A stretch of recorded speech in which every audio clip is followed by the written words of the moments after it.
Again, I would think about all these things this week.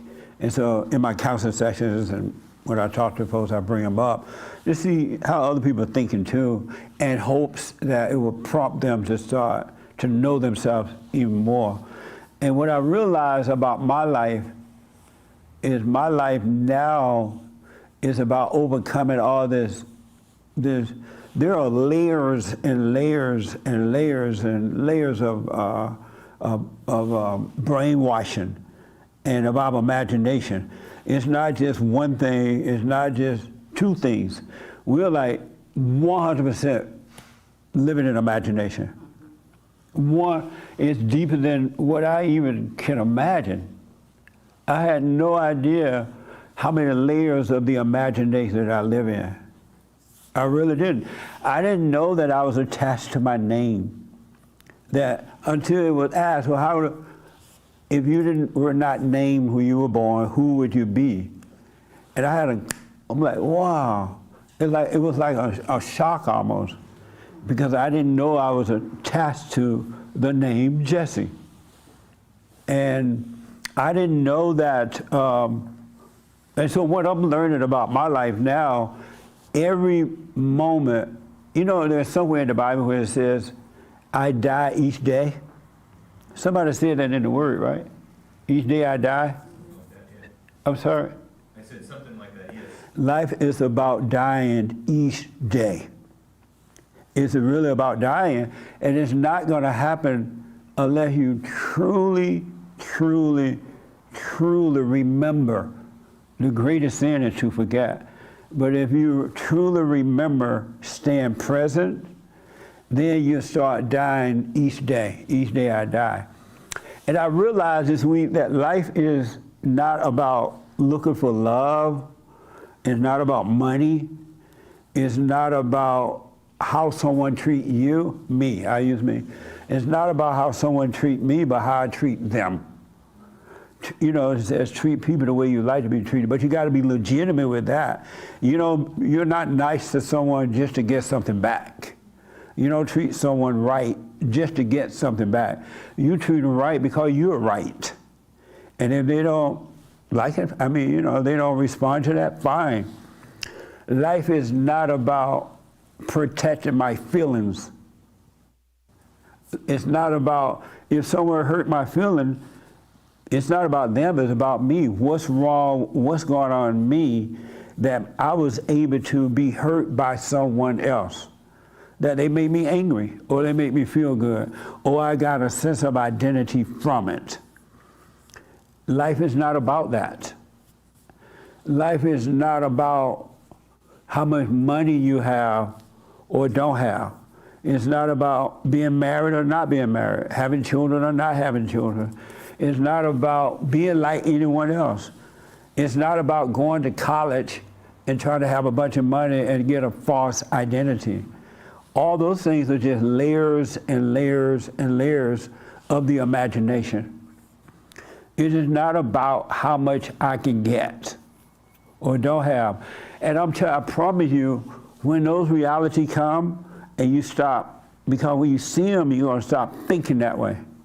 Those thoughts are going to disappear. And there's a freedom in there that words cannot express. Because in those little things that I'm discovering each day about myself, it's making me free. In a way that, there are no thoughts about those things that I have seen that I thought was real, I thought was important. And I noticed that everybody thinks that. They think these things are important, and they'll suffer from thinking that, but they won't let it go. And I know they won't let it go because they didn't see that that's what it was. If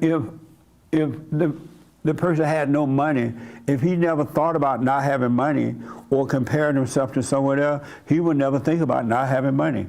He would just live his life, and there would be no emotions behind it because there would be no idea about it.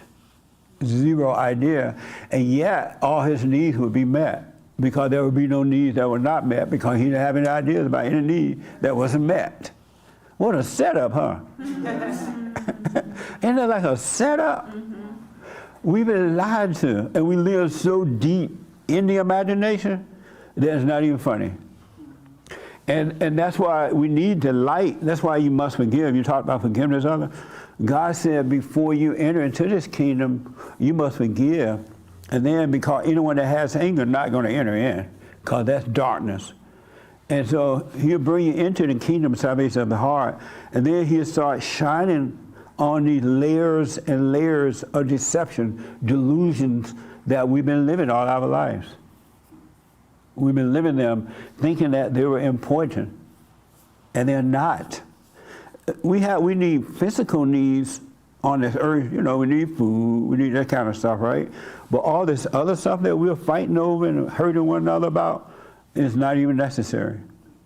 It's an illusion. We are like in thick layers of illusions. We really, really are. And you don't know it until the walls start tumbling down. And you're able to see the next wall you got to go over, and the next wall, and the next wall.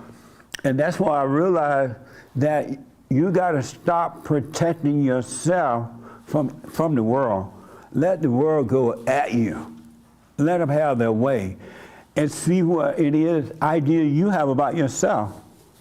Because when the people are trying to cuss you out or whatever they do, and you're overreacting inside about it, you have one idea about it, that's your issue. You're living in a layer of illusion of the imagination.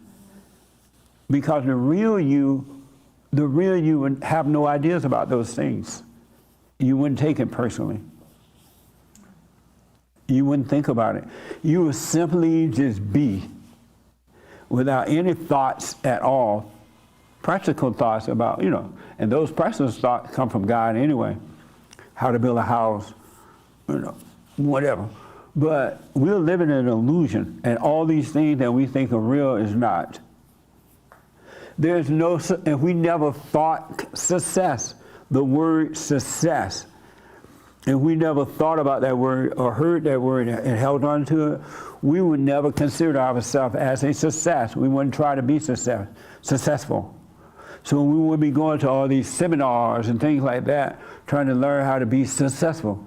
And then we are not thinking success, there's no thought of failure. And so if there's no thought of failure or success, there's no feeling. There are no feelings with it. What is success? An illusion. Success, I promise you, success is an illusion. No such thing as success. Isn't that amazing? That's like, it's mind-blowing.